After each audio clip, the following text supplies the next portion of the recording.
archipelago and sea. The Sulu archipelago, located in the southwestern regions of the Philippines, is known for its stunning natural beauty, but it is also known for the complex challenges that have risen. The region consists of many small islands, including Sulu, Tawi-Tawi, and Basilan, and is surrounded by the Sulu Sea. The current state of the Sulu archipelago and its surrounding seas involves a mixture of socio-economic, security, and political concerns. The Sulu archipelago has been labeled as a level 4 safety risk by the United States Bureau of Consular Affairs, and it is strongly recommended that you do not travel or visit the area. The Sulu archipelago is currently facing high rates of crime, civil unrest, rebel forces, and abductions. Armed groups are currently and consistently plotting abductions, bombings, and other attacks, with no discretion or care for citizen casualties. They attack with little to no warning and specifically target tourist locations like markets, malls, or government facilities. Rebels are abducting people on land and sea for ransom, bombings, and other attacks that target U.S. citizens, foreigners, civilians, and local government institutions, security forces, and authorities. The U.S. government has a limited ability to help or provide services to civilians because U.S. government employees have to obtain a special authorization to travel to the affected areas. The Philippine government declared that they are in a state of national emergency. There are a lot of pickpockets, scammers, internet scams, and credit card scams.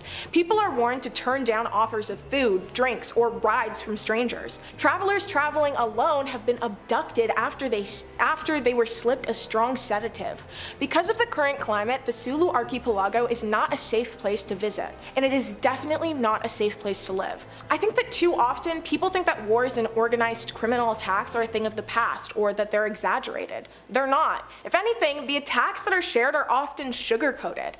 This is all happening now. People right now, people your age, people my age are being killed, tormented, abducted, essayed, and are living in constant rational fear. A lot more attention definitely needs to be brought to the situation, and the fact that any coverage surrounding the Philippines is so unbelievably minimal and inaccessible is so saddening, and I'm sure frustrating for anyone who has loved ones in the Philippines or lives in the Philippines themselves. Number 4. De La Salle University.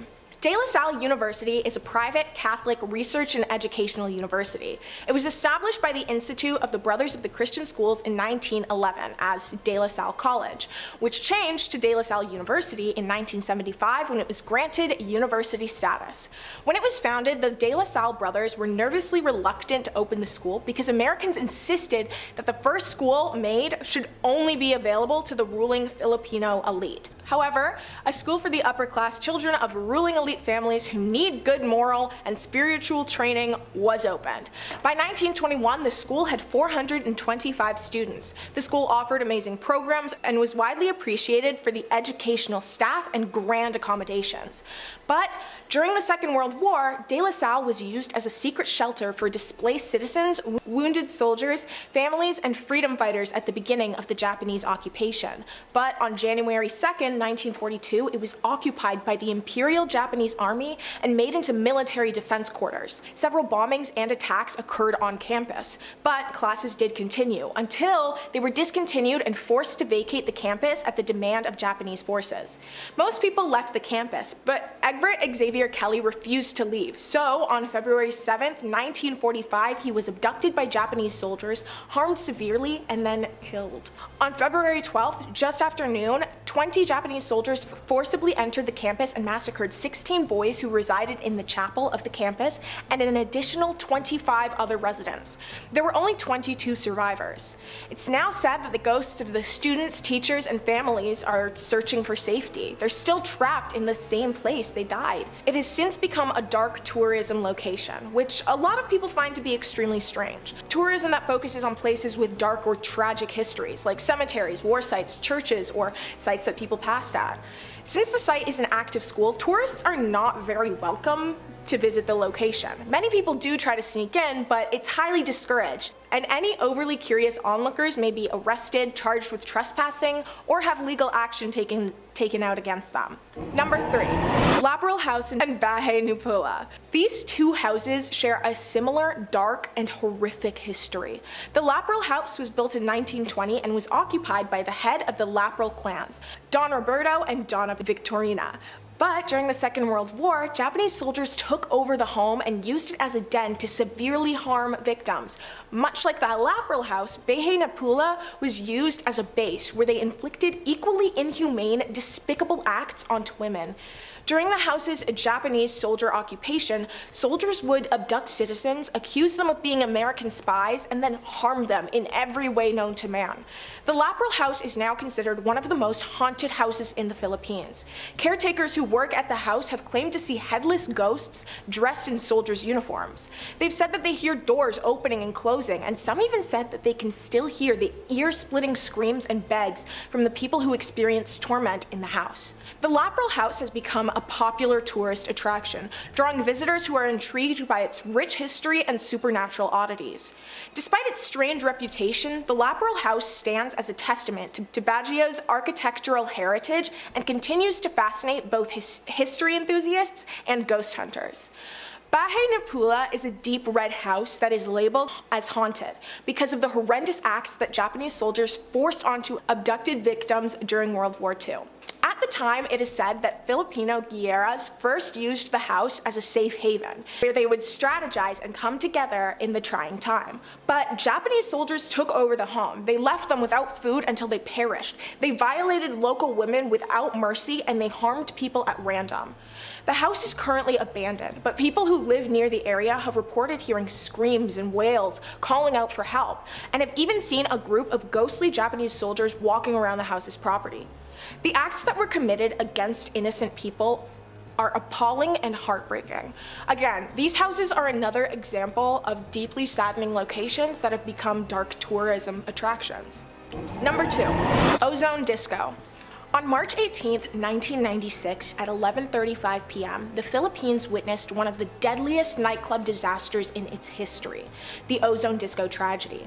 The incident occurred at the Ozone Disco, a popular nightclub located in Quezon City, Metro Manila. It was a night that would forever haunt the nation's collective memory, leaving behind a legacy of grief, lessons learned, and calls for stricter safety regulations.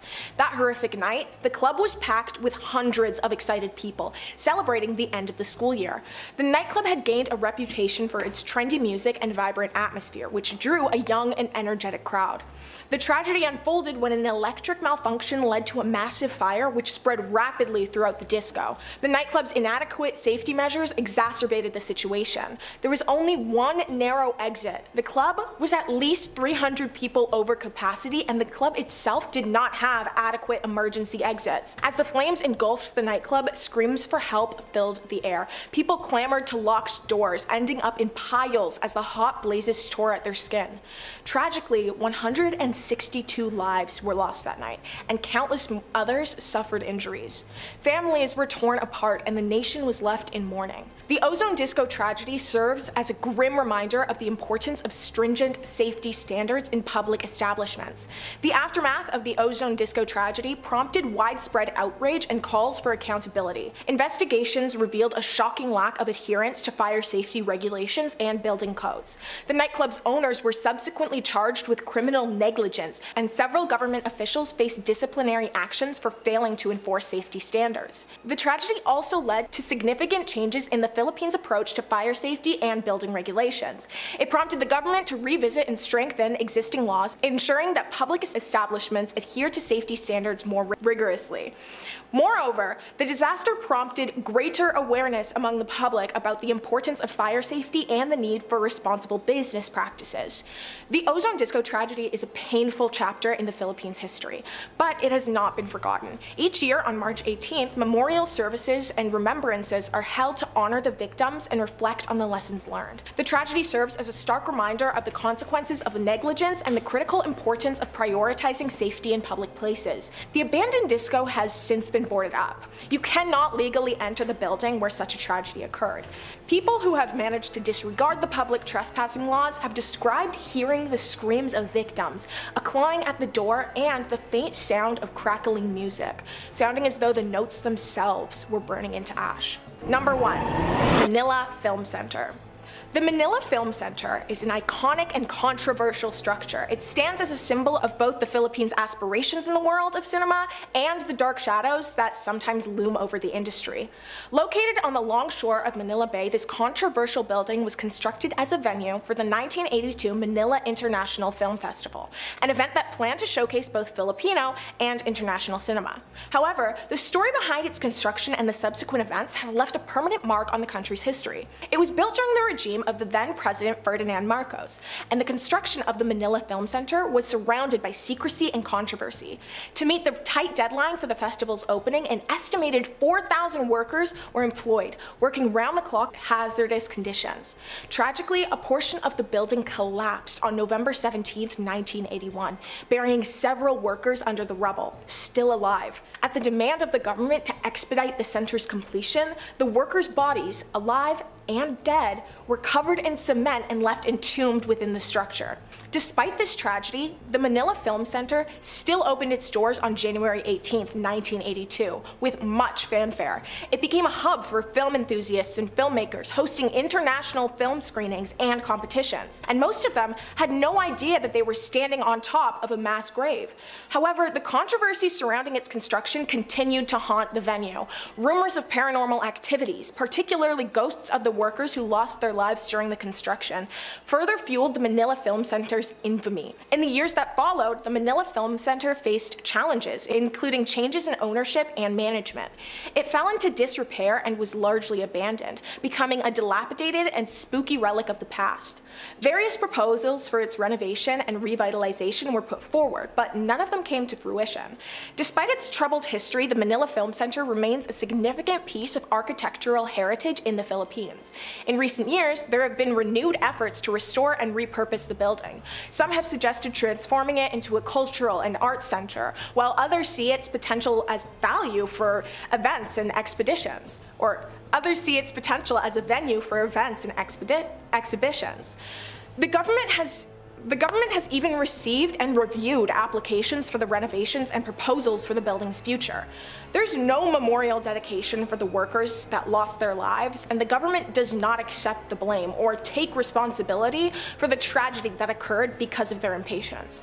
Many people travel from all over the world and country hoping to catch a glimpse of the ghosts of fallen workers. Number 5. Bhangarh Fort. Now, if you Google Bhangarh Fort, if you're planning a trip up there anytime soon, almost every result will give you back something like India's most notorious or India's most haunted, so maybe that should give you a bit of a sense as to what's going on here. It's bad news. In fact, the place is said to be so filled to bursting with malevolent spirits that the Indian government actually restricts tourists from visiting after sunset for fear of spiritual danger. Let's take a look at the history of the Bhangarh Fort, one of the most notorious haunted places in India if the search engine is anything to go by. The fort was first built in the 17th century, and according to local legends, a religious ascetic lived nearby to the fort and insisted that any house built near the fort shouldn't be taller than its own house. Not sure why, but he just didn't want to be upstaged, I guess. If the shadow of any house fell on his own, he would destroy the fort, he threatened. When columns were added to the fort that casted a shadow, the fort was destroyed and abandoned seemingly overnight. Now, a variant of this legend suggests that a priest who practiced black magic and was a practitioner of the occult was in love with a princess who lived in the fort. He offered her a love elixir, and when she refused his proposal, he cursed the entire village, condemning it to be damned by the spirits for eternity. Locals claim that walking by the Bhangarh Fort, you can hear women screaming and crying from within at night, and strange otherworldly music can be heard playing seemingly from nowhere. Other residents claim that they see shadowy wisps or ethereal lights coming out of the fort's structure alongside Strange smells? What does a ghost smell like, I wonder? You know what? Don't let me know. That's maybe one that's better left not knowing. The reason for the ban after sunset is because local legends say that any person who enters the fort during the night will never be seen again and will become one of the spirits trapped inside. So maybe just stay within the guidelines and follow the signs just this once. And if you're looking for more videos about haunted hotspots, alien sightings, cryptids, creepy crawlies, and basically just about anything scary under the sun and above it, well, Top 5 Scary has all of that and then some. So click on through, subscribe, stay scared, and don't miss a single scream. But do that after you finish watching this video, okay? We worked hardish on it. Number 4, Tunnel 33. Shimla is said to be one of the most beautiful cities in the entire country of India and happens to also be home to some of the more haunted hotspots. Now this one in particular might not be as scary as some of the other ones in this list. I thought maybe I'd give you a little break before we really got into it. But this ghost has been described as a lot friendlier than your average spirit, more of a Casper, if you will. Tunnel 33 is the longest tunnel in the Kalka-Shimla railway track, built in the late 18th century in 1898. British railway engineer Colonel Balrog was the man in charge of constructing the project. Colonel Balrog, I'm pretty sure he was a Street Fighter character. Colonel Balrog was given a thin deadline and he failed to meet expectations for the tunnel, leading to him being humiliated in his career after the British government was understandably pretty upset with him. Distraught, completely despondent, he ended up taking his own life and was buried near the incomplete tunnel on the railroad tracks, where his spirit has remained ever since. Residents report seeing apparitions of the good colonel through the tunnel, sometimes saying they see him standing, admiring his work, riding his horse, or if you really believe some of the more out there stories, he's even been seen talking to tourists and locals as they pass through, asking questions about his tunnel and if the project is going well and if they're meeting deadlines. The poor guy is still so focused on his work all these years later. Take a break, man, for us, please. A phantasmal 15. You've earned it. There's something very sad about a ghost who's stuck on the land he worked on, unable to move on. He's not interested in haunting or scaring anyone, but just doomed to check in on a project he never got to see completed. If you ever visit the accursed tunnel, and if you happen to see the colonel, tell him thank you, won't you? For me, okay? Tell him that the tunnel looks great and he did a good job. I'm sure he'd appreciate it. Number 3, Ramoji Film City. Ramoji Film City is one of the biggest film sets in the country. In fact, it's actually one of the largest film complexes in the entire world. I mean, it's a film city. How many other film cities are there really? It's a big attraction for movie lovers who come the world over to see its extravagant displays and exhibits, but also entices paranormal hunters looking for proof of the other world. And there's a little something for everyone here, you know? It's a real family place. So where does the haunting come from? Do the ghosts just love the silver screen? Well, Ramoji Film City was allegedly built on an old Nizam battleground. The Nizam of Hyderabad was the ruling caste of the area in the 18th century. Now, if these stories are true and it is built on an old battlefield, then it makes sense that there would be a good amount of lingering evil and restless spirits trapped in the soil that haven't moved on. Dying violently tends to make ghosts. Guests of the film city claim that while visiting, lights will flicker and turn on and off at random. Now that could be bad wiring, but it also could be troublesome spirits. Where things get kinda spooky is the reports of crew members on film sets getting injured under mysterious circumstances, equipment malfunctioning, or outright being destroyed in front of people's very eyes. And these are some of the more common reports of things happening on the cursed set. Women in particular have felt targeted by the ghosts or spirits in the Ramoji Film City. Actresses have claimed that they felt like they were being watched in their green rooms, or even feeling a supernatural tugging at their clothes during filming. Now, I'm sure they make all kinds of genres of movie at the Ramoji Film City, but if you want my professional advice, I think they should definitely consider filming a horror movie there. It sounds like they would save a ton on the special effects budget, or maybe they could make a documentary. Do you need to pay a ghost if you're gonna have a ghost in a movie? Do ghosts still have the same workers' rights? Somebody look into that for me. Number 2, the Charleville Mansion. We're headed back to Shimla for this next one. It sounds like if you're booking a trip to India to take in the sights and the spirits, Shimla is the #1 place to be. Beautiful and filled with ghosts. Once you're done checking out the tunnel, take a trip to the Charleville Mansion, said to be the home to an old poltergeist. It's a century-old abandoned fort built during the British rule, and its first owner was a British officer who whose name has seemingly been lost to time. Probably something like Wilford Brimley, though that's a different guy. When the officer and his wife moved into the mansion in 1913, they were unaware of the rumors surrounding it, and they just thought they were getting a great deal on rent. A previous owner had already fled the property because of the hauntings that had taken place. They say that there was a ghostly figure that would slowly apparate in the middle of the night and would smash objects and throw them around the house. Now, despite this house being haunted, the officer himself didn't personally believe in ghosts.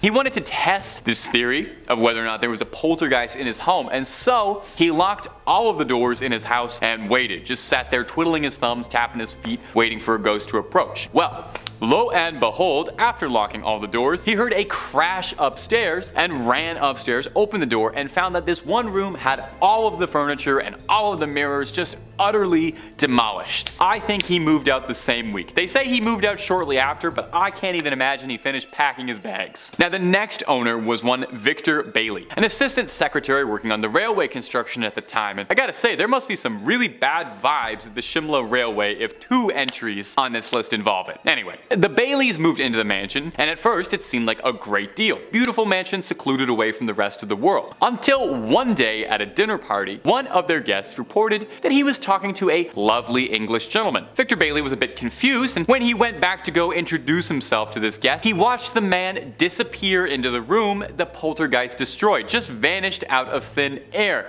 and the Baileys packed their bags and left shortly after. The mansion is now deserted and is a hotspot for paranormal activity, so enter if you dare. I actually don't even know if you can go in. Look into that maybe.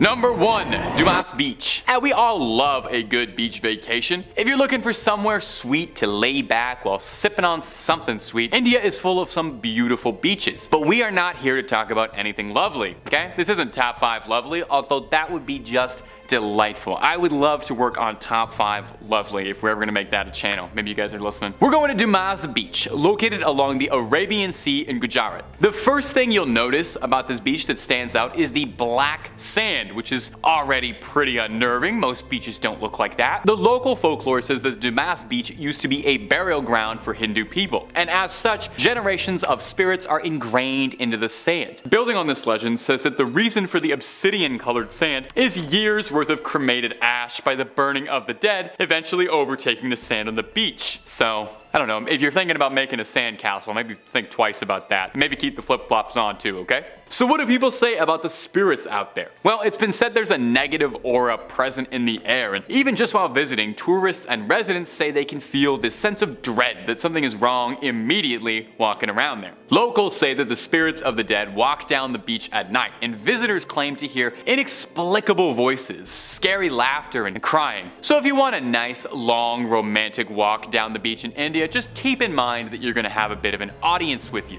Some people go so far as to say that there's been apparition, floating orbs seen around the beach, so I was having a bit of trouble finding any photos of any ghost sightings around the beach. People say dogs behave strangely, walking through it, howling and barking. There are some who believe that the animals can see spirits we can't, and this could be evidence of that. Now, the most extreme legends say that the tourists go missing around midnight on the beach, but I want to believe if people kept going missing on a beach, they'd shut it down, but I don't know. I've seen Jaws, I know that's not actually that likely. Number 5 on this list is the Green Hills Hotel in the town of Ebino.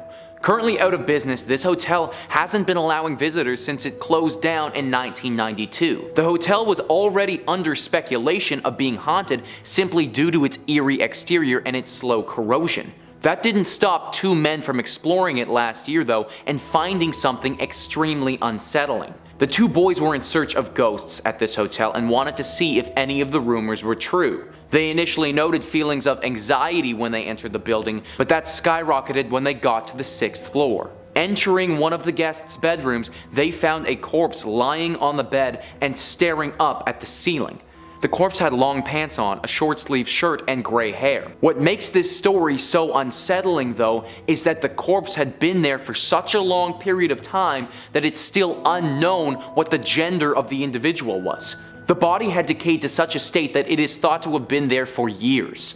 How this person got to this abandoned hotel and then died there is currently unknown, but it has reignited the fire that the location is haunted. Right now, it's currently off limits and for good reason. Further, individuals who have stepped into this hotel have also reported those deep feelings of anxiety that the other two boys did. Perhaps the individual who was found on floor 6 is still haunting those walls to this day. Number 4 on this list is the Ichiro Ryukyu Inn. Similarly to the previous entry, this hotel is out of commission, but that hasn't stopped people from risking their safety and visiting it. A once beautiful spot for travelers 30 years ago, this hotel is a shell of its former self due to the suicide that occurred decades prior. The former landlady of this hotel was a kind woman who lived a fulfilling and happy life, or at least that's what people thought. She killed herself 30 years ago by drinking a fatal amount of poison and dying in the walls of her hotel. Since then though, her spirit has never left.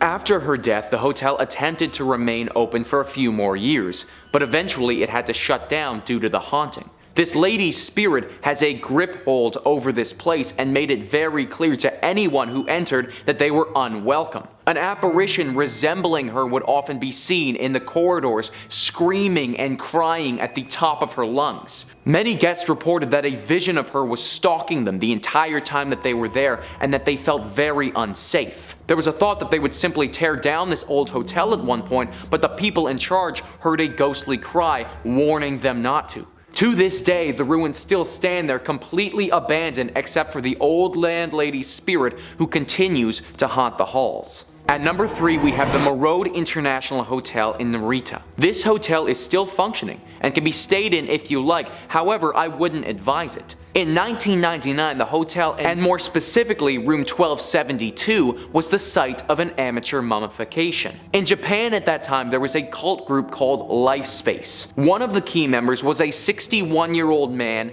named Koji Takahashi.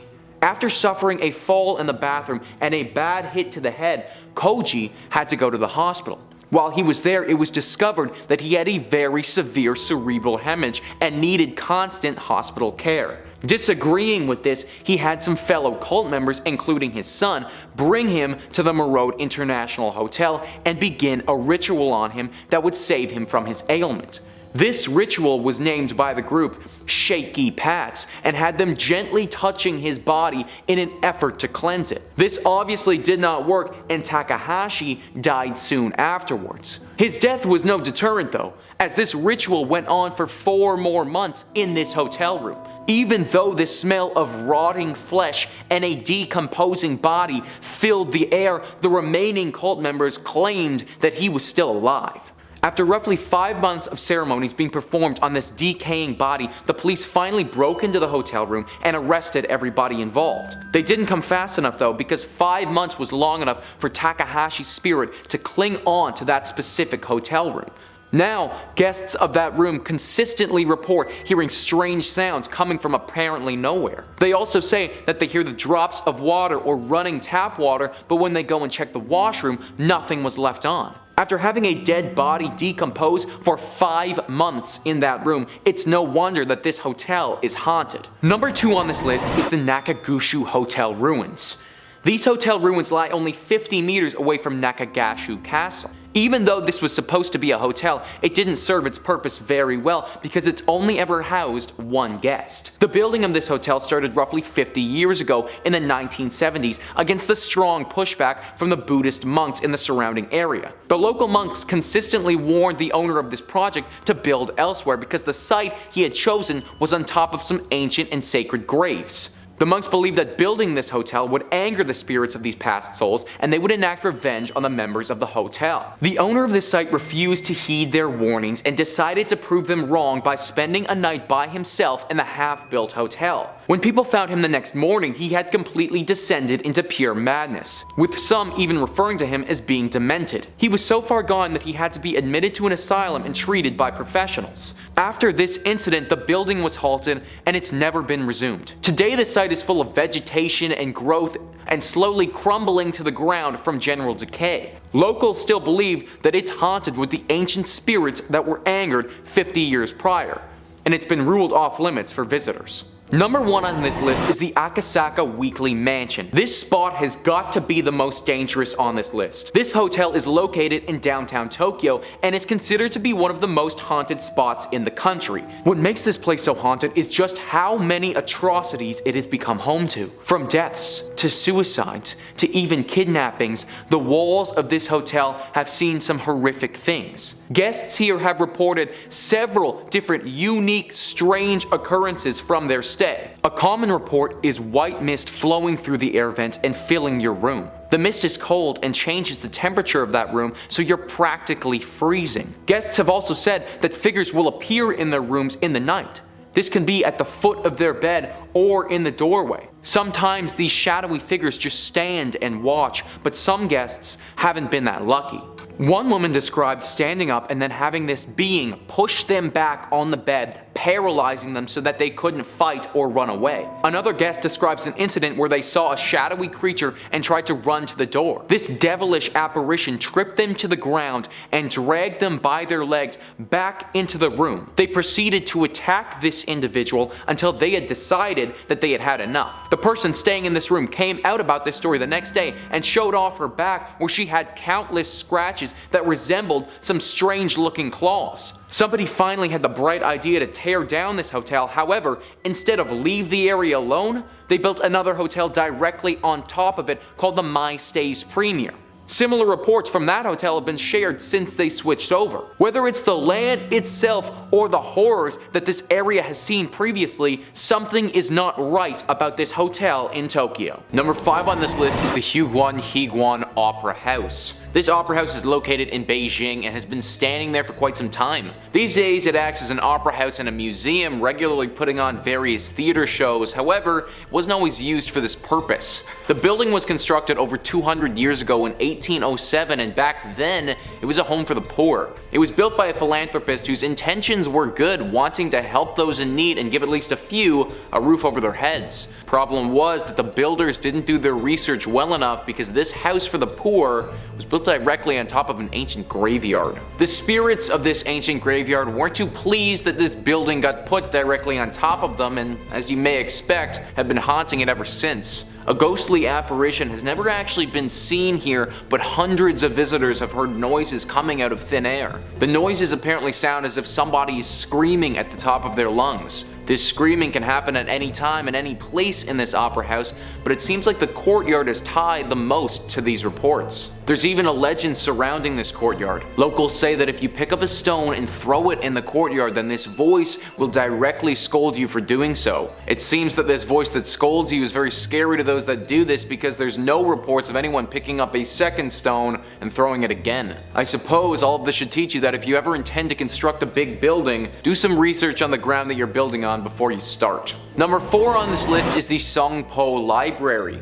This place is now a library, but like a lot of the haunted places on this list, that wasn't what its initial purpose was. It was initially someone's residence, Wu Sengyu. Wu Sengyu lived from 1612 to 1678 and was instrumental in the beginning of the Qing dynasty in China. He was a Chinese general for the Ming dynasty, but in 1644 decided that it would be in his best interest to betray that dynasty and switch sides. He did this by allowing the Manchu army safe passage through the Shanhai Pass, one of the passage points of the Great Wall. Had he not done this, the Ming Empire would still be standing, and Chinese history would be very different. Betraying an empire and etching yourself in Chinese history takes a lot of time and effort. This was obviously a lot for Wu, and balancing family with historical betrayal was a little bit too much for him to juggle. One thing had to give, and it was the family. So without so much as an explanation, he abandoned his lover, Chen Wanwan. Chen Wanwan, alone in this house and abandoned, fell into a deep depression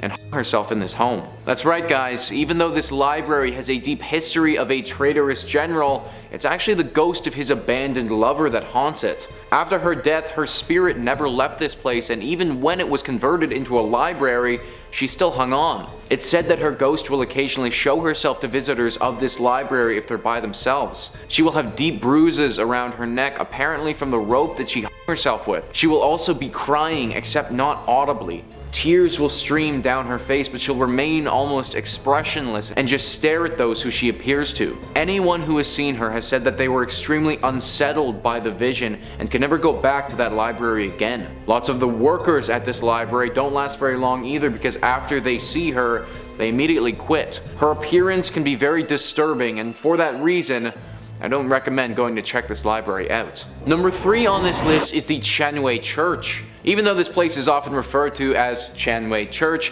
it's actually just a house that's located in the Dongchen district of Beijing. This place is widely known around China and has gotten the title of being Beijing's most celebrated haunted house. It got public acclaim when a horror movie called The House That Never Dies was released in 2014 and was set at that home. The whole origin of this house is pretty hazy, with no official records explaining its exact construction. That being said, many people believe that a British priest was the first to start building it, but never actually finished the job because during the construction, he disappeared. After it never became a church, it was converted into a home for a political party member, but he rarely stayed there. Similar to the Songpo Library, his absence had a deep and dark effect on his wife's mental health, and she inevitably took her own life. Along with the priest's disappearance and the wife's death, 3 people who were working on the home are said to have disappeared while they were here, never to be seen again. All of these deaths and disappearances have contributed to the stories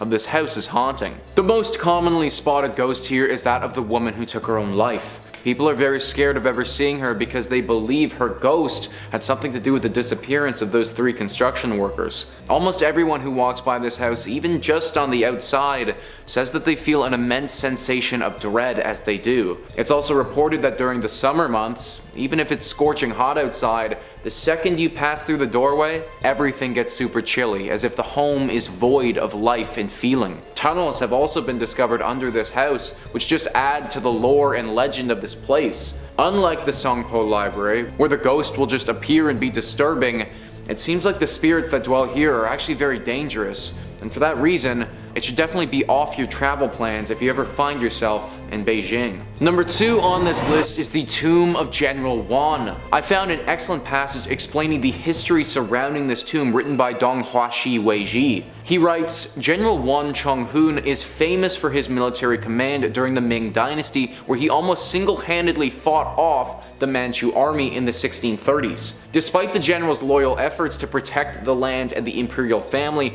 devious plots were planted in the emperor's ear, making him suspicious of Wan, and thus his life came to a tragic end when the emperor condemned him to death by 1,000 cuts. Wan is said to have stated before execution that his soul will always guard Luodong Peninsula. Tortured and severed into pieces, the people of Beijing were so upset with him for his accused disloyalty that they allegedly rushed to buy and eat his remains. His head, however, was salvaged by a faithful troop of Wan Weis who buried it at Guanshu Men, and his family has guarded it ever since. Whether he is seeking revenge or simply holding to his word and guarding the territory, the general is said to have been seen wandering around the area at night. First off, before I even talk about the haunting, I can't even imagine dying the way that Wan did. It's no wonder his spirit refuses to pass on. Not only was he falsely accused, but to die by 1,000 cuts, then get tortured, and then have your body be picked apart by the locals, is truly horrendous. If he is still guarding the peninsula, then all the power to him, but I also completely understand if you need to get revenge after something like that. Regardless of his motives, I imagine that any threat towards this area would cause retaliation from his spirit, so probably best to play it safe and avoid the tomb at all costs. Number 1 on this list is the Ghee Mansion. The Ghee Mansion is one of the strangest and most unique ghost stories that I've ever heard. It all started with the Ghee brothers after World War II.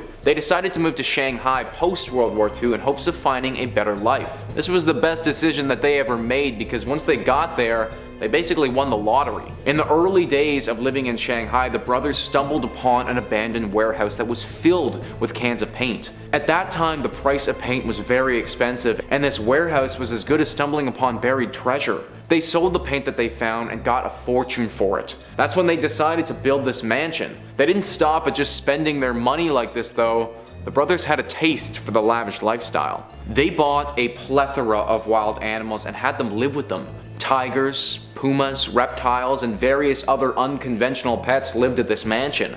Until one day the brothers just disappeared. No one has any idea why they left or what happened to them, but they were just gone. With the mansion abandoned, some of the neighbors are said to have looted the space, and during their theft, they got carried away and murdered some of the animals. They didn't stop just there though, because it's even believed that they ate some of the animals after the fact. Now, what's left of this mansion is haunted by those same animals that were killed so many years ago. These animals aren't pleased with those that come here either. Workers who came to this mansion later have been said to have been attacked. In fact, some of them have been rushed to emergency rooms with bite and scratch marks from these ghostly beasts. People have reported seeing lizard-like things scurrying around the mansion and jungle cats standing at the top of the stairs looking menacing.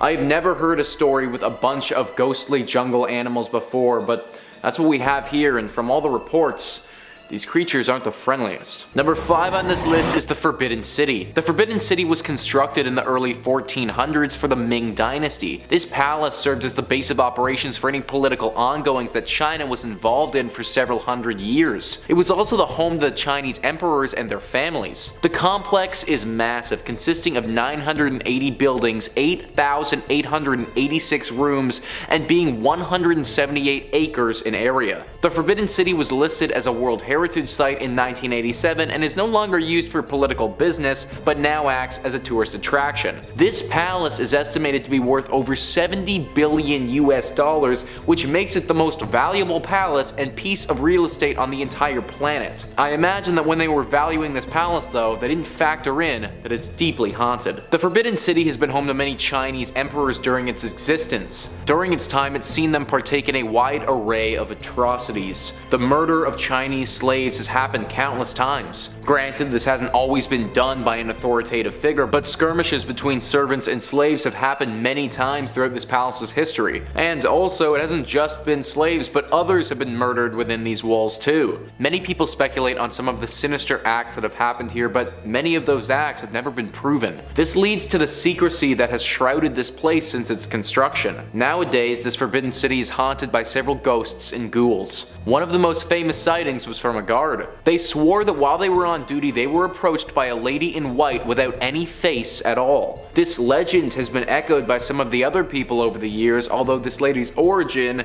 is unknown. Many people also report the sound of music coming from thin air as they walk through the palace. They also hear the laughter and crying from other women that can't be seen. It's believed that these are the ghosts of some of the concubines that used to live in this palace. The Forbidden City is one of the coolest palaces in the world, but we have to remember that it was forbidden for a reason. Number 4 on this list is Tuen Mun Road. This road is a highway in Hong Kong that links Tuen Mun and Suan Wan. The highway is only 19.4 kilometers long and for the most part is well kept. It was constructed in 1977 and during its short time of being active has developed quite the legend around it. This road is considered to be one of the most haunted roads on the entire planet, and that is largely due to the significant amount of death that it's seen. In 1978, it had its first fatal crash, and since then it has amassed massive numbers of accidents. In fact, this road has had hundreds of accidents, with many of them being fatal. Some people blame poor road design,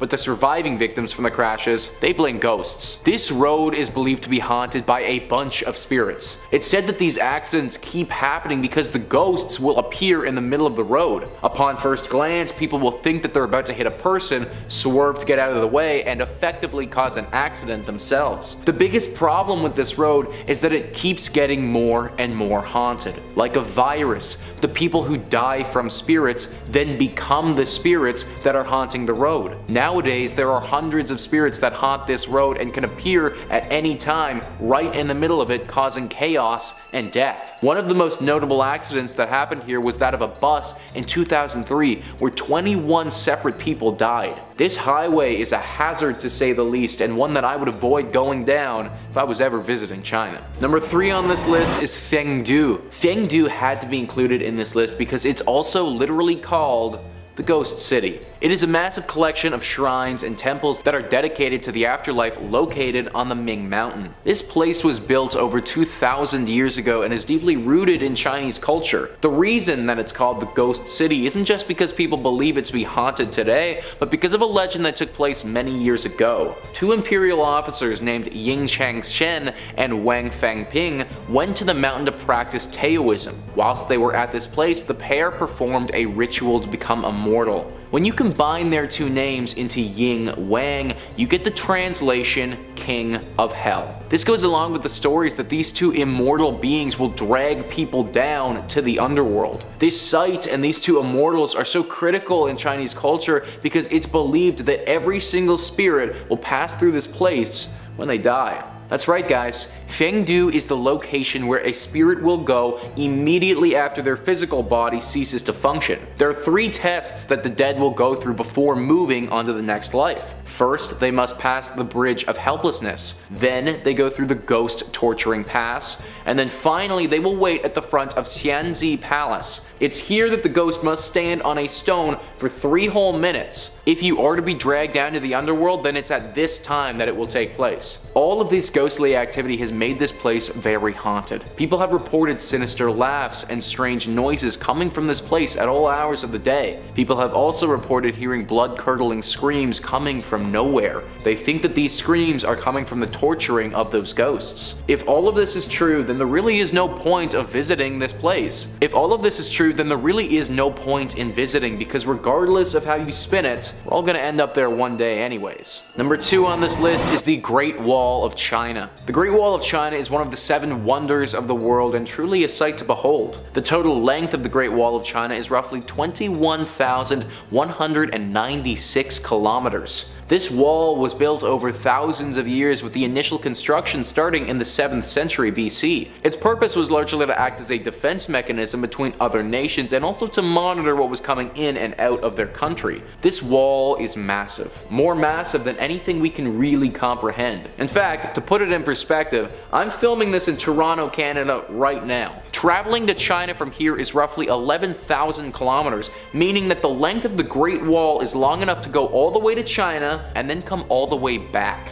Due to its massive size and means of construction, it's estimated that 1 to 2 million people died from just the construction of this wall alone. These 1 to 2 million people who died whilst making this wall are said to haunt it to this day. The ghosts of their souls still linger around various sections of the wall, with many sightings happening throughout the years. People have seen these ghosts laboring away or just standing at the top of the wall looking down upon them. They've also heard the noises of somebody working or the moans of someone in pain with no person in sight. 1 to 2 million people is a lot of people to have died from this ambitious project. That amount of untimely death has to leave something behind, and I wouldn't be surprised if this Great Wall truly was haunted. It's one of the 7 wonders of the world, so I won't tell you to never visit, but if you do, then just be wary. Number 1 on this list is the Xiaoying Pun Community Complex. This community complex, which is located in Hong Kong, was listed as one of the most haunted places in China for quite some time.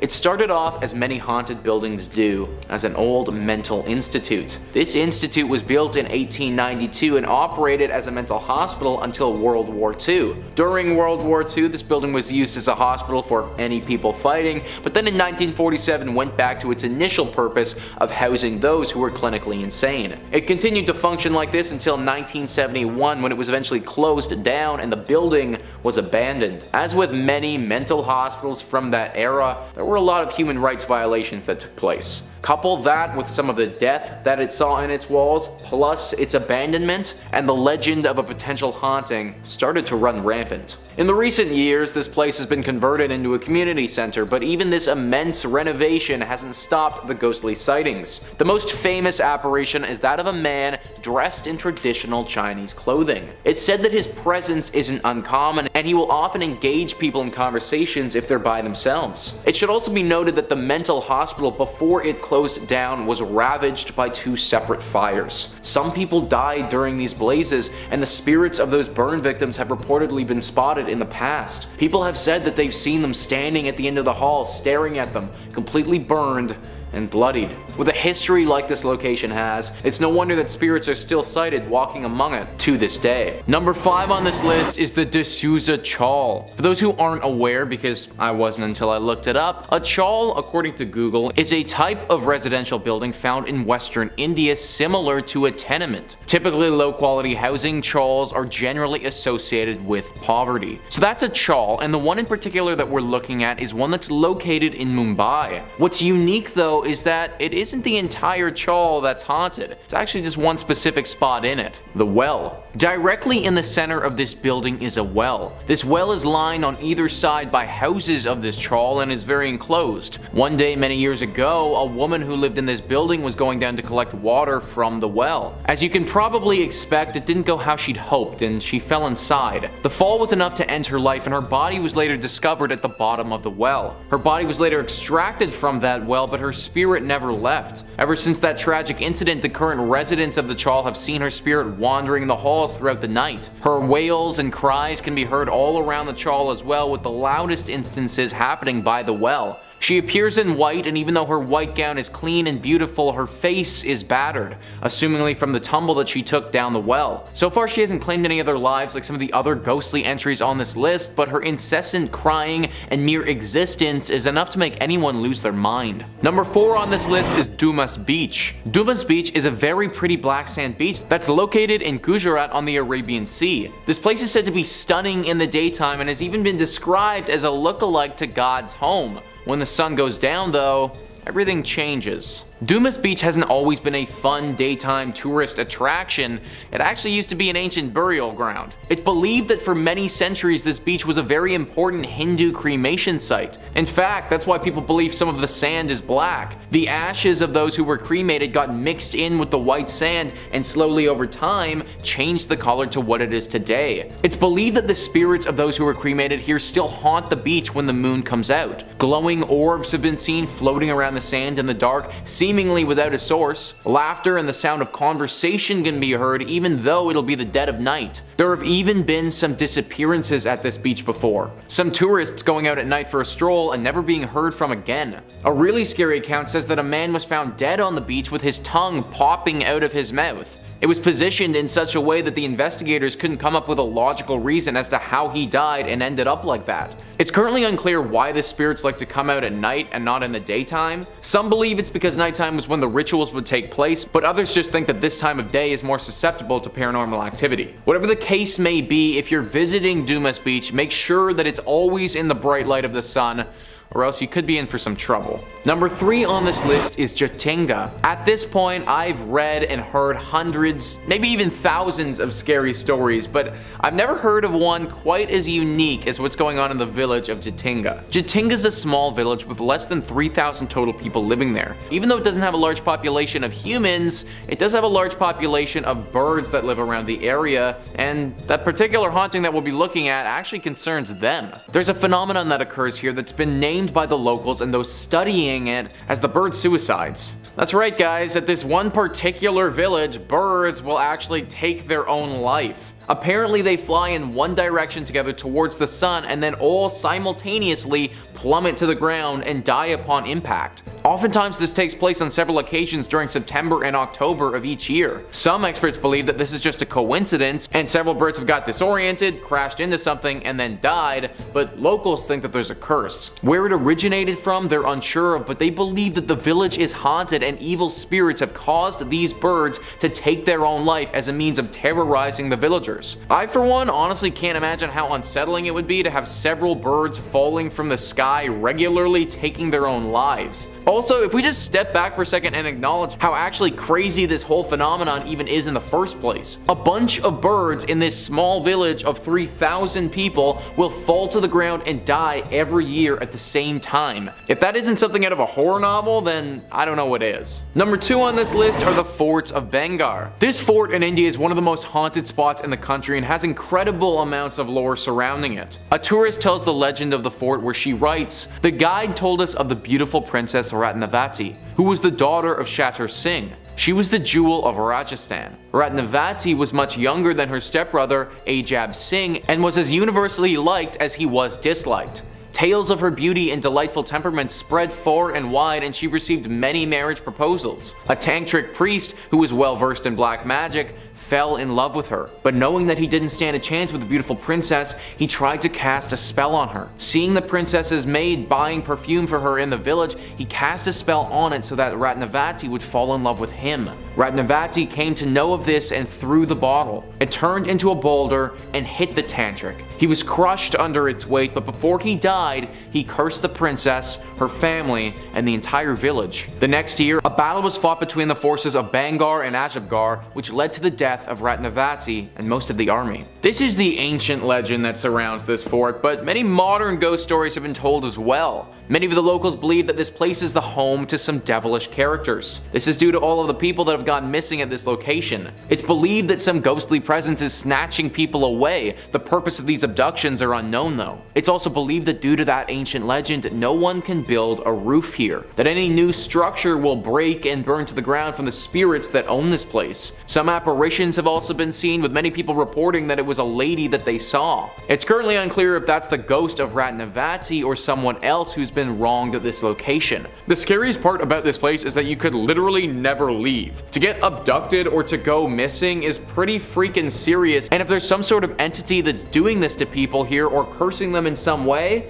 I'd avoid it at all costs. Number 1 on this list is Dow Hill. Dow Hill is a hill station, which if you didn't know, is a small town that's located at a higher elevation than the nearby plain. Most places that you look up on the internet, they'll have a Wikipedia page, some other articles, a TripAdvisor, and then maybe get into the haunted stuff. Look up Dow Hill, it's all about this place being haunted. Killings, disappearances, satanic rituals, all of these have happened in Dow Hill, and they've undoubtedly left their mark on this tiny little town. Several different ghosts and hauntings currently riddle this place. One of the most popular is that of the Headless Boy. There's a road that's been nicknamed the Death Road that goes from Dow Hill to the forest's office. This Death Road is the home to the Headless who marches along the side of it and will often appear to unsuspecting visitors. This death road heads straight to the forest's office, but things just get worse when you get there. Apparently, glowing red eyes have been spotted coming out of the forest, the sort of eyes that don't belong to any typical animal. There have also been sightings of a woman, not in white, but actually in gray rags, that wanders around the forest looking lost and destitute. This is already enough to make me not want to go, but they also have a haunted boys' school at Dow Hill. Whisperings, footsteps,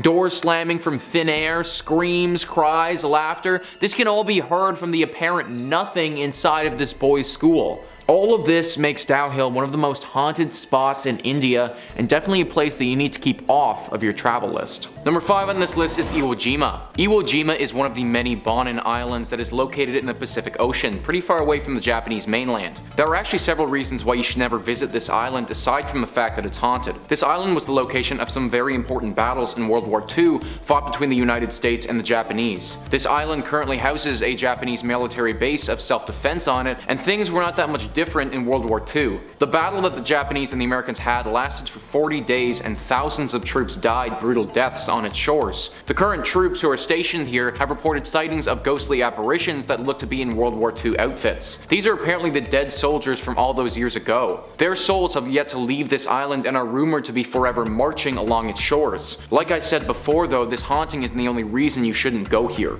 For starters, it's a military base of self-defense now and completely closed off to the public. If you were to go, then at the very least you'd be arrested for trespassing. You also shouldn't visit this place because it houses Mount Suribachi. Mount Suribachi is a 161 meter tall volcano that is currently considered to be the most dangerous volcano on the planet. It isn't as big as Yellowstone by any means, but it is far more active, and people believe that it is likely to erupt in the next 100 years. This would be extremely detrimental for the people on the island, but would also cause massive tidal waves that could end up killing thousands on the shores of Japan and China. This, coupled with the military base, coupled with the fact that undead World War II spirits still roam the grounds, makes this place a hard pass for me.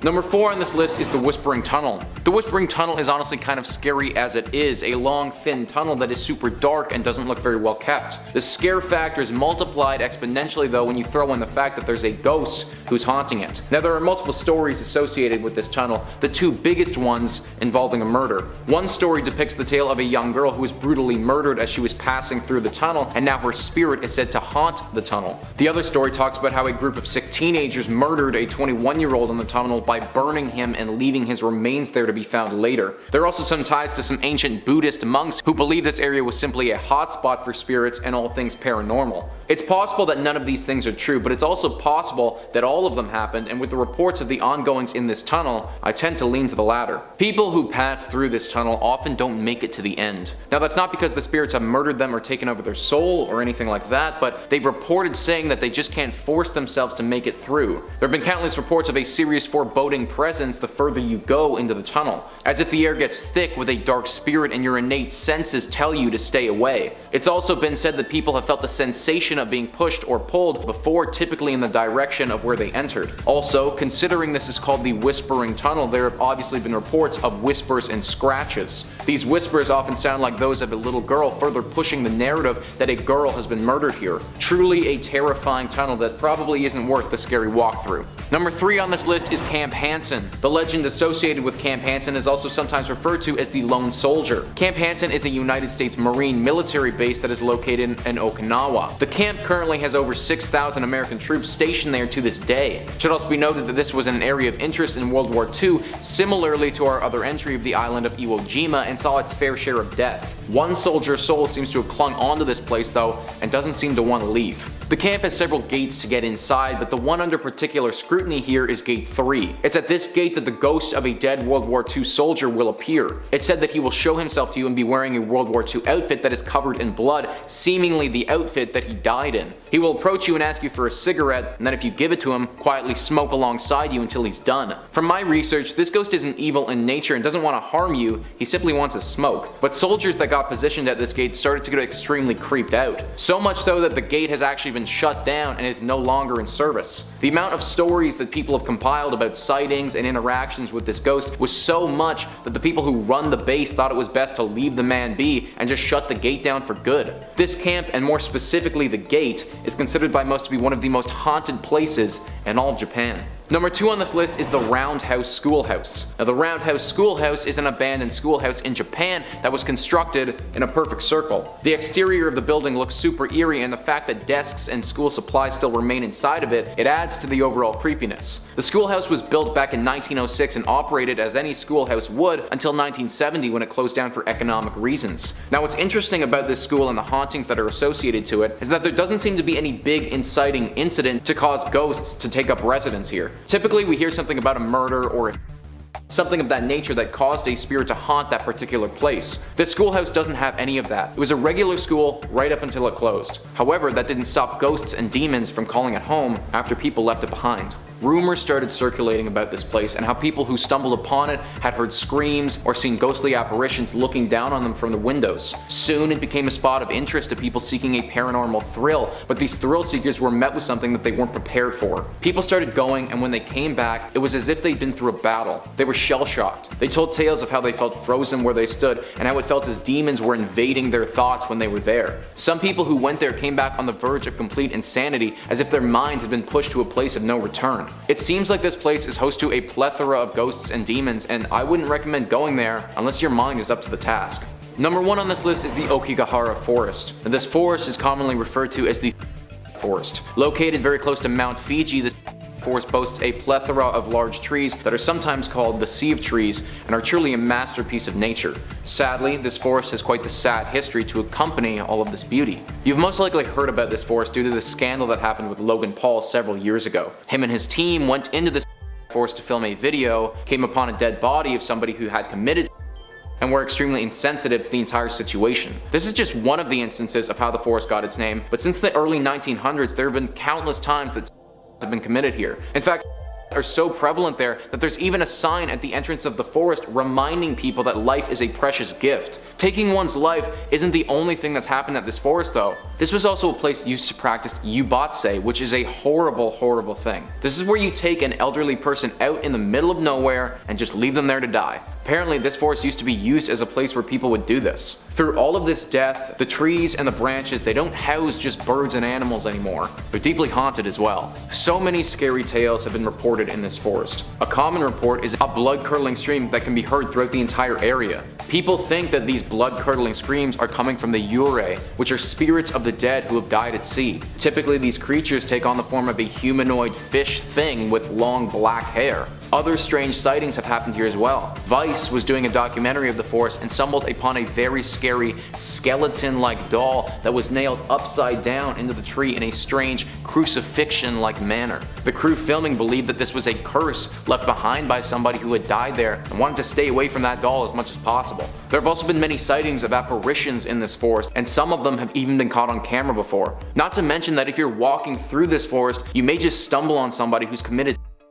This forest is overflowing with paranormal activity, and I personally wouldn't recommend visiting. Number 5 on this list is the Hotel of Doom. Yep guys, there's literally a hotel in North Korea that's been nicknamed the Hotel of Doom. It sounds like something straight out of an Austin Powers movie, but I can promise you that Dr. Evil is not residing there. That's because the hotel itself, the largest building in all of North Korea, has never had a single guest in it ever. It's completely abandoned and never fulfilled its initial purpose of being the most prestigious hotel in North Korea. In fact, according to the Guinness Book of World Records, the 1,080-foot tall building is the tallest unoccupied building on the entire planet. 105 stories of just absolute nothingness. North Korea never finished the building because they just simply ran out of money. The whole country is estimated to have a gross domestic product of about $40 billion, and the building is estimated to take roughly $2 billion to finish. So, to finish this hotel, the country would need to allot 5% of all its money to get it done. Needless to say, it won't be happening anytime soon. Even though this Hotel of Doom isn't housing any human visitors, that doesn't mean that someone isn't putting it to good use though. Well, maybe someone is a poor choice of words. It might be better to say something. Since the exterior construction of it finished in 2008, there have been rumors circulating about some sort of creature living in this hotel. Not a physical being like a werewolf or a beast of some kind, but a shadow figure that floats throughout. A little bit like a Dementor from Harry Potter, but even less humanoid than those were. The sightings have been few and far between because no one ever goes into the hotel. It's only ever been spotted from the ground looking up. People have reported a sense of uneasiness when walking past this building, but the building itself is also very intimidating. North Korea doesn't have many buildings of this stature, so this one definitely sticks out like a sore thumb. If a shadow creature has taken up residence here, then it's honestly done pretty well for itself. In fact, it may own one of the most expensive, albeit unfinished, properties in all of North Korea. Number 4 on this list is the prisons. And yes, you did hear that properly guys, prisons as in plural, not just one, but all of them. North Korea is very secretive about everything that goes on there, so making a list about this country is pretty tough. Because of that, it's hard to identify one specific prison that's haunted, but based on the stories of these places, I'd honestly assume that all of them are. The amount of death that happens at North Korean prisons is actually messed up. In fact, a judge who survived Auschwitz said that these prisons are just as bad. The first section on Wikipedia in regards to these prisons writes, North Korean prison camps have conditions that are unsanitary, life-threatening, and are comparable to historical concentration camps. A significant number of prisoners have died each year since they are subject to torture and inhumane treatment. Public and secret executions of prisoners, even children, especially in cases of attempted escape, are commonplace. The mortality rate is exceptionally high because many prisoners die of starvation, illness, work accidents, or torture. There have also been reports that even if your father committed a crime, for instance, well, you'll also go to jail for it. Innocent people are being sent into these places with no due process and dying in these horrible and harsh environments all the time. Just how some of those German camps are haunted by those who were taken far too soon, I have to imagine that the same thing's going on here. Now, we don't know for sure, and there aren't any specific stories that have come to the light, but that's mostly because North Korea keeps all their info airtight, and there have have only been a few stories that have even come out about survivors of this place. I feel like it goes without saying, but obviously, this is a spot that you should just never go. Number 3 on this list is Kim Jong-il's tomb. Kim Jong-il was the leader of North Korea for almost 20 years before passing in 2011. The Kumsusan Memorial Palace is a massive palace that used to house the initial ruler of North Korea, Kim Jong-il's father, Kim Il-sung. Once he died though, this massive place was converted into a mausoleum to respect the great leader and then later his son as well. This place is creepy as all holy hell though, and is definitely haunted by these old leaders. Let's just take a quick look at what they currently have Kim Jong-il chilling in. It's this massive all glass container that he's been mummified in. His embalmed body just lies there all the time, and it's actually a tourist attraction now. North Korea has opened this up to the public if you want to go and pay your respects to their great leader. If you do go, which I don't recommend doing because it's super creepy and kind of weird, but if you do, then ABC News writes, all visitors are required to pass through jets of air to cleanse them of dust. Tourists are required to bow at the feet and arms of the dead father and son. However, they are not permitted to bow at the head as it's considered disrespectful. Cameras and phones are not allowed. Apparently, the ghosts of these 2 former North Korean leaders haunt this place, and people have seen their spirits wandering around the building. Kim Jong-il and his dad weren't the greatest of guys when they were alive, so I can only imagine that going to visit them in spirit form probably isn't going to be too much better. Number 2 on this list is the 38th parallel. The 38th parallel, according to Google, is a circle of latitude that is 38 degrees north of Earth's equatorial plane. It crosses Europe, the Mediterranean Sea, Asia, the Pacific Ocean, North America, and the Atlantic Ocean. The 38th parallel north formed the border between North and South Korea prior to the Korean War. This 38th parallel is actually a demilitarized zone between North and South Korea now. This area is really difficult to get across though for your average Joe. It's riddled with landmines, and on either side of the borders there's a sizable military presence just waiting to strike if you do attempt to do anything. Regardless of how dangerous it is to cross though, many North Koreans have attempted to get through this zone and into South Korea to try and escape their current life that they have in their own country. Over the years since this zone has been there, many North Korean citizens have risked their lives trying to get across this place. There have even been stories of people getting in vehicles and just gunning it as fast as they can, hoping to get to the other side. If they do manage to make it the whole way, then South Korea is typically sympathetic to their cause and will invite them into their own country as a Korean citizen. Many of them don't make it though. They're usually gunned down and stopped before they can make it far at all from their own country. Because of this, it's believed this area is haunted by the ghosts of those who tried to make it across and couldn't. These people were so close to salvation but just couldn't quite make it the last little bit, and now their souls forever remain here wishing they could have just pushed a little bit further. Not many people have seen them because this is a super hard area of the world to get to, but those who have said that they look to be in sheer agony, that they cry out and reach for those that they seize in an attempt to get these people to save them. For more reason than one, I don't recommend going to the 38th parallel. Number 1 on this list is Sinchon. The North Korean town of Sinchon is located in the South Hwanghae province of North Korea. This town was apparently the site of what is referred to as the Sinchon massacre. Now the reason that I use the word apparently there is because this massacre is kind of all up in the air. The North Korean government claims that from the 17th of October to the 7th of December, the United States military killed just over 30,000 North Korean citizens. This next part was actually released by the North Korean Central News Agency in 1998, and fair warning, it's pretty graphic in its detail. They say the American soldiers drowned over 2,000 innocent people by dropping them from Soktan Bridge. They also drowned more than 1,000 women in Sowon Reservoir. Upwards of 1,200 patriotic-minded people detained in an ice warehouse were bitten to death by military dogs. The headmaster of Younghae-won of Jungsan Primary School was sawed up alive. They even talk about how the American soldiers performed horrible atrocities on children, but I actually can't even say how they described it on YouTube, or else this video would definitely get taken down. Now, even though this is what the North Koreans have come out and said, the South Koreans heavily dispute this. They say that it was the Korean right-wing extremists and communists who performed these killings. Regardless of who was actually responsible though, or the true death toll figures, something horrible did take place in this town. The atrocity here left its mark, and it's believed that those who were killed haunt this place to this day. The innocent souls still wander around this town and can't find peace. Glowing orbs and ghostly apparitions are regularly spotted here.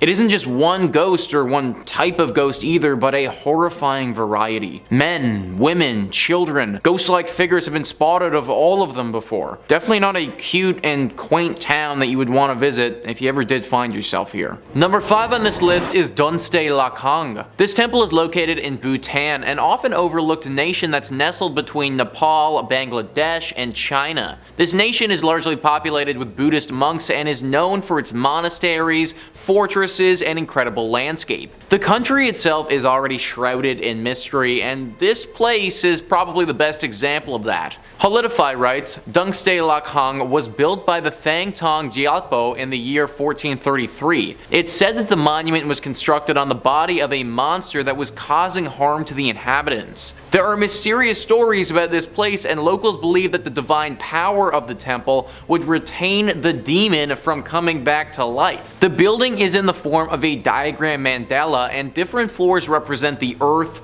the heaven, and hell. The horror-inspired frescoes on the walls leave visitors dazzled and add to the mystic charm of this place. Dungste Lakhang is carefully preserved, and it requires special permission from the authorities to get into the landmark. Any place that's guarded heavily like this and not allowing the public, plus it has deep ties to the devil and hell, obviously needs to make the list. Also, the entire legend surrounding it, where it was built on the body of a monster, already adds to the mystery surrounding this spot. Stories have come out of this place, with some of the very few people who have been inside of it being met with spiritual visitors. Potentially, this strange temple is actually a portal of sorts to connect us of the living world to those of the dead. It's impossible to say, but it also doesn't help that the authorities won't let us in to explore it. If you do manage to find a way inside, then you'll need to bring a flashlight though. There's no lights in this place at all, and it's said to be completely dark on the inside, which just adds to the mystery again.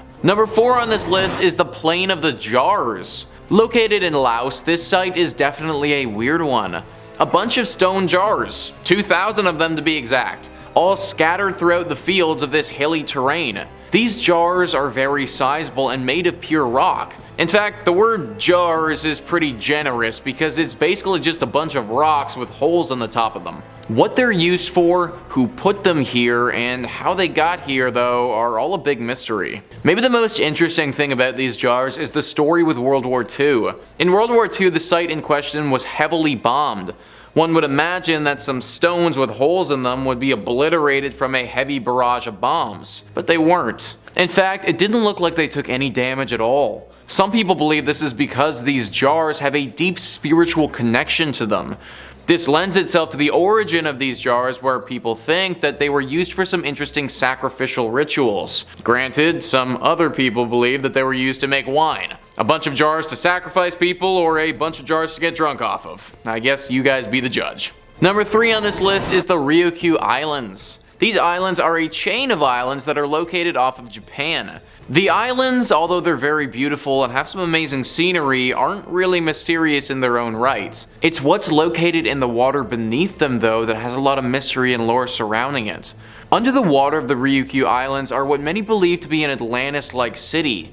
It was discovered in 1995, so very recently considering human history. At first, this ancient city was thought to be just a naturally formed monument, a rock formation that just happened to be thrown together by the earth underwater. However, as more experts looked at it, the theory that it was man-made started to gain a lot of traction. It's a mysterious pyramid-looking structure that nobody can really explain. Nobody knows how it got there or what it was used for, if it was man-made. Also, think about it if it actually was man-made like people are suggesting. Either we made it underwater, which makes absolutely no sense at all, or we made it so long ago that the water levels rose over top of it. Meaning that we're talking about something thousands and thousands of years old. What the heck were these people building here thousands and thousands of years ago, and why were they doing it? Number 2 on this list is the Mustang Caves. These are absolutely wild caves and really don't make a lot of sense. Tripoto says, being one of the world's greatest archaeological mysteries, the Mustang Caves lie in one of the most remote and isolated regions in the Himalayas. The landscape is unlike anything else found in Nepal, with strangely sculptured rock formations comprised of nearly 10,000 den openings perched more than 150 feet above the ground.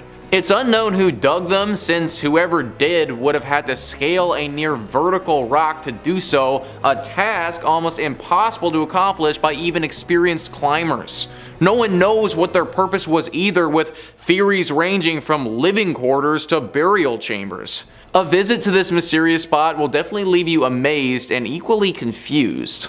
These caves literally make zero sense, guys. It is straight up a cave inside of a mountain. Like, how on earth do you get to that place on the mountain of the cliff face to begin with? And then once you're there, how do you dig a massive hole to get these caves? Explorers have found mummified bodies in these caves before that can be dated back to 3,000 years ago.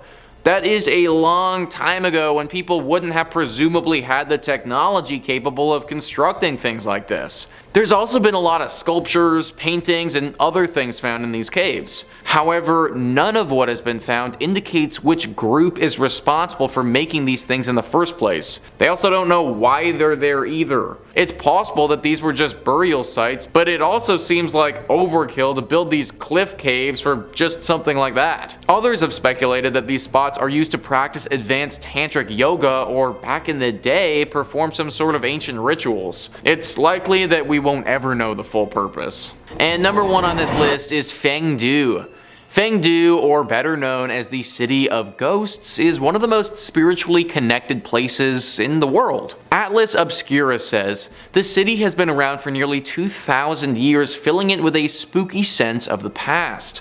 Its origin story begins back in the Han Dynasty, when 2 officials decided to run away to the area and live out their lives, where they eventually, the story goes, became immortal. Yin and Wang, the names of the officials, were combined during a later dynasty to mean King of the Underworld. Most of the popular landmarks in the City of Ghosts have names that reference the afterlife. Last Glance at Home Tower, Nothing to be Done Bridge, Ghost Torturing Pass. Covering the sites are statues and other artistic depictions of ghosts and devils, terrifying works that represent what happens to those who haven't lived good lives after theirs is taken from them. Less popular, but no less fascinating, is the theme park haunted house made to represent the terrors within the afterlife, complete with neon paint and vendors hawking scream masks alongside an alleyway. The giant face seen in the hill is called the Ghost King, and it holds the Guinness World Records title as the biggest sculpture carved on a rock. At 138 meters tall and about 217 meters wide, the Ghost King can be seen from all around the city. It's believed that every single person who dies must pass through this city before reaching the full afterlife. In this city are 3 tests for these souls. Wikipedia says that first they must pass the Bridge of Helplessness. This stone bridge was built during the Ming Dynasty and is a test for good and evil. It has 3 arches, and only the middle one is used for testing people. There are different protocols for crossing the bridge depending on sex, age, marital status. At the bridge, demons allow or forbid passage. The good are allowed to pass, while the evil will be pushed to the water below. This is now done as a tourist attraction, and performers characterized as demons momentarily stop tourists on the bridge, but finally allow them access. Then the dead must proceed to Ghost Torturing Pass, where they present themselves for judgment before Yanlao Wang. This is the second test.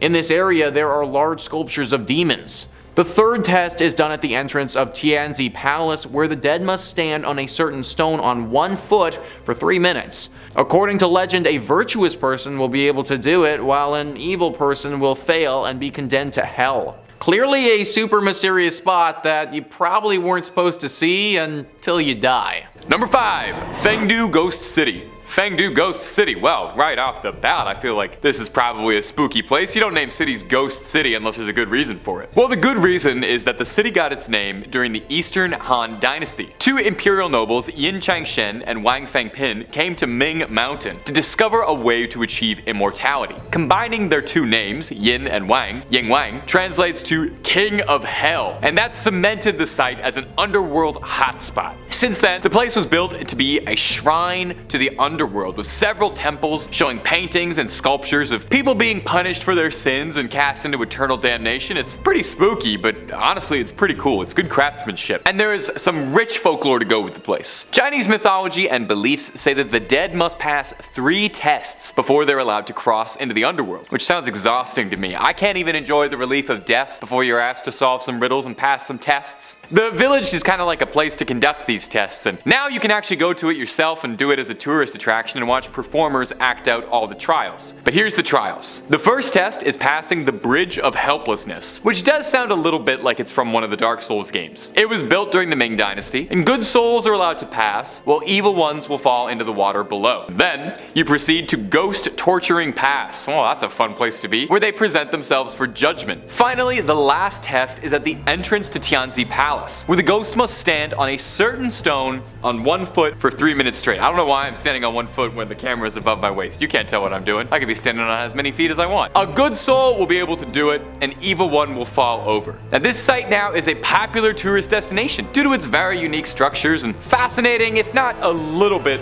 horrifying decor. I'd want one of those little statues maybe have in my house. I think they're kind of cool, to be honest. And if you're looking for more hellish haunted spots, terrifying tales of poltergeists, ghosts, ghouls, cryptids, aliens, and all kinds of freaks under the sun and above it, while Top 5 Scary is simply the only place to be. Subscribe and stay scared. Number 4, Kaishiku Grounds. If you go to Kaishiku today, you probably wouldn't think much of it at all. Most notable thing around there is a subway station, and aside from that, there's a vegetable market outside, and you can probably score a pretty decent deal on corn. But if you visited Kaishiku back in the 19th century, however, when it served as an execution grounds for prisoners, you probably wouldn't feel too welcome. Thousands of prisoners were brought to the Kaishiku grounds to serve out their last moments. Every autumn, prisoners were taken through the Zwanwumen, which earned the fun nickname, the Gate of Death at dawn. Awesome. The doomed would then be lined up east to west, their necks stretched by rope to make it easier to chop. Well, that's good. We always want to make it as easy as possible for the guy chopping necks. A singular chop to the neck was considered the easy way out of a one-way trip to Kaishiku. Prisoners accused of more serious crimes would be sentenced to lingchi, which was a horrid punishment of slowly slicing someone many times, leading to it sensationally being dubbed the death of 1,000 cuts by outsiders. These executions were designed to be a public spectacle, something for everybody to come and enjoy, something for the whole family to do when no good movies were playing. Kaishiku was one of the busiest intersections in the outer city of Beijing, so crowds would gather to see these things. Most horrifically about this, though, is that sometimes the prisoners who were executed, their bodies were photographed and made into postcards. Given this sordid history, is it much of a surprise at all that passers-by and visitors claim that they can sometimes see ghostly apparitions making their way through the dark hours of the night, or that you can hear screams at all hours? If you ever visit Beijing and make a stop by Kaishiku, take a photo. The postcards they sell in the gift shop are a little, dicey. Number 3, the Forbidden City. The Forbidden City. Well, that tracks. That sounds very forbidden. Well, back in the 14th century, when it stood as the heart of the Ming Dynasty and served as an imperial palace, yeah, you'd have a pretty difficult time getting access if you were but a common serf like myself. But I think they've relaxed their stance just a little bit, because I found more than a few Google recommended articles for tourist things to do in the Forbidden City. I think they just charge like price of admission now. So it's actually very easy to get into the Forbidden City, and the Chinese government does know about this. So the formerly Forbidden City, which is not quite as catchy a name, is a beautiful tourist spot and definitely worth checking out. It's got years upon years of culture and rich history behind it, and most importantly, it's said to be very haunted. The Forbidden City is a pretty credible place for a haunting, if I must say. Ghosts are said to be born out of a place of malice, and the Forbidden City has over 600 years of deaths, assassinations, and who knows how many backstabs and plot twists where the intrigue are out there. The most recurring ghost story coming out of the Forbidden City, though, is that there's a ghost of a weeping woman, all dressed in white, wandering during the dark hours. Following her is a lingering flute playing. Visitors claim at times they see ghost dogs that run through corridors at the edge of the city, digging up ghost bones. Some travelers report feeling an indescribable strangeness while wandering through the temples. Could it just be they're overcome with beauty and majesty of one of the wonders of the world, or is there spectral energy floating through the air? Before we move off on this one, I want you to take a look at this. A travel blog from Vancouver posted about their experiences traveling through the Imperial City. They noted how odd it was that all the doorways had a raised platform. The guide told them that was a way to confuse ghosts to keep them out. They took tons of photos, but only one stood out for them when they came back. See anything suspicious? Like a ghostly figure just kinda hanging right there in the center? Ugh. Number 2, Dead Fengmin Village. Coming up next on this list is going to be Fengmin Village. Fengmin Village is sometimes known as Dead Fengmin's Village, which is not exactly the most welcoming name you want to hear, but there's a pretty good reason for it though. The village itself is about as dead as a village can be, long abandoned by an unknown tribe. It's located in the valley of a nameless mountain in northern China's Henan province. An abandoned city left in a nameless mountain. It seems like it's the start of a chosen one, like heroic journey out there, start of a quest. The surrounding landscape is supposedly quite beautiful. A flowing brook, a lush forestry and trees, and buildings from the Qing dynasty. 39 buildings, 200 rooms, all of them left completely vacant. And the weird part? No one even knows why. There is extremely little information to be found on Fengmin Village. Who lived there, what happened to them, and so on, making it absolutely rife for urban legends of hauntings and ghosts. It's a fairly popular spot for backpackers and hikers with an interest in the supernatural who are looking to discover something in the lost village. One story tells of a hiker named Maitreya who would make expeditions out to Fengmin Village, camping alongside the river just outside with a few companions. On one of his treks, he got the bright idea in the middle of the night to prank his companions by jumping and scaring them, which, let me just say, I absolutely have to respect that. You're camping out in an abandoned ghost village, you have to seize the opportunity to prank your friends just a little bit. Well, before he got a chance, he got served up his own scare because he swears a discordant, sad-sounding voice kept calling his name out over and over, in a voice he said he couldn't recognize or had never heard before.